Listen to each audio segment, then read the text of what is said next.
আজকে আপনাদের সঙ্গে শেয়ার করব খুবই মজাদার আর সবার প্রিয় কুনাফার রেসিপি। আর এই রেসিপিটি সবথেকে সহজ, যে কেউ চাইলে চোখ বন্ধ করে বানিয়ে নিতে পারবে মাত্র 10 মিনিটে। আচ্ছা, শুরু করব খুবই মজাদার আর সহজ কুনাফার রেসিপি। আশা করব আপনাদের কাছে ভালো লাগবে। যদি ভালো লাগে অবশ্যই সাবস্ক্রাইব করবেন। আজকের কুনাফাটা আমি বানাবো জর্দা সেমাই দিয়ে। আর অবশ্যই এই রেসিপিটি দেখে ট্রাই করতে চাইলে এই সেমাই দিয়েই বানাতে হবে, অন্য কোনো সেমাই নিলে কিন্তু হবে না। আচ্ছা, এবার সেমাই নিয়ে নিলাম আর তারপরে নিজের ইচ্ছে মতো 2 হাতের সাহায্যে ছোট করে নিব। একদম যতটা ছোট করে নেওয়া যায় ঠিক ততটা। 3 থেকে 4 মিনিট সময় লাগবে সেমাইগুলো ভাঙতে। আর এই পর্যায়ে দেখুন সেমাইগুলো কিন্তু একদম গুঁড়া হয়ে গেছে। আচ্ছা, এখন যেটা করব, সেমাইগুলোকে ভাজবো বাটার দিয়ে। এখানে বাটারের পরিবর্তে অন্য কিছু ব্যবহার করা যাবে না, বাটার দিয়ে ভাজতে হবে। তা আমি এখানে প্রায় 3 চা চামচের মতো বাটার দিয়ে দিলাম আর তার মধ্যে সেমাই দিয়ে দিচ্ছি। অবশ্যই চুলার আঁচটাকে মিডিয়াম টু লোয়ে রেখে শুরু থেকে শেষ পর্যন্ত সেমাইগুলোকে ভেজে নিতে হবে। চুলার আঁচটা যদি খুব বেশি হয়ে যায় তাহলে কিন্তু সেমাইগুলো পুড়ে যাবে আর কুনাফাটা খেতে ভালো লাগবে না। তো 3 থেকে 4 মিনিট ভাজার পরেই দেখতে পারবেন সেমাইয়ের রঙটা কিন্তু অনেকটাই পাল্টে যাবে আর সেমাইগুলো ঝরঝরা হয়ে আসবে। এরপর এখানে যেটা দিব, আগে থেকে গুঁড়া করে রাখা চিনি। চিনিটা যদি সরাসরি দিতে যান সেক্ষেত্রে গলতে চায় না, আর গললেও অনেক বেশি সময় লাগে। একটু গুঁড়া করে দিবেন তাহলে খুব তাড়াতাড়ি গলে যাবে। তারপরে আবারও 2 থেকে 3 মিনিট খুব ভালো মতো সব কিছু একখানে ভেজে নিব। এতে করে চিনিটাও গলে যাবে আর সেমাইটাও একদম সঠিকভাবে হয়ে আসবে। চিনি এখানে দেওয়ার কারণ আমরা এই কুনাফাতে পরবর্তীতে কোনো শিরা ব্যবহার করব না।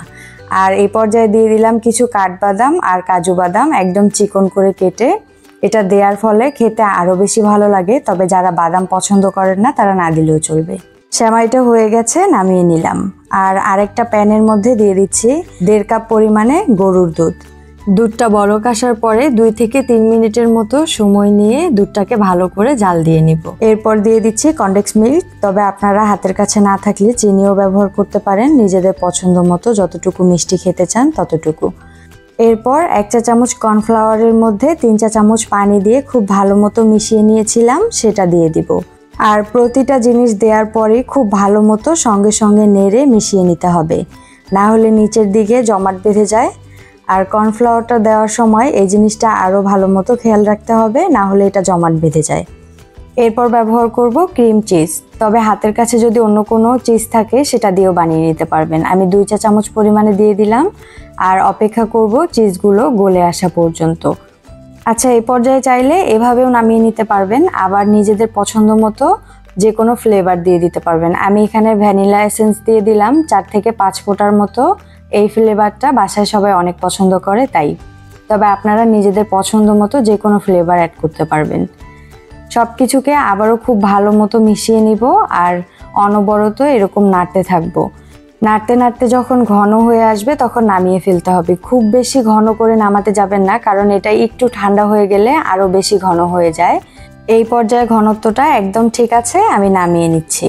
আচ্ছা, এই পর্যায়ে নিয়ে নিলাম শুরুতেই রেডি করে রাখা সেমাই। এখানে অর্ধেকটা সেমাই নিয়ে নিলাম আর যে কোনো কিছুর সাহায্যে এরকমই একটু চেপে চেপে সেট করে নিতে হবে। নিজেদের পছন্দ মতো যে কোনো পাত্রেই সেট করতে পারবেন, কোনো সমস্যা নেই।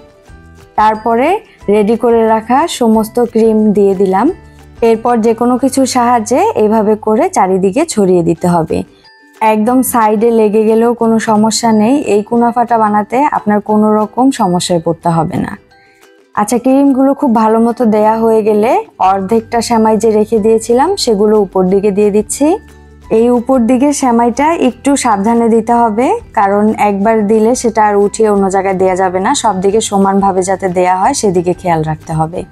তারপর ওই বাটিটা দিয়ে আবারও খুব সুন্দরভাবে চেপে চেপে ক্রিমের সঙ্গে ভালো মতো বসিয়ে নিব।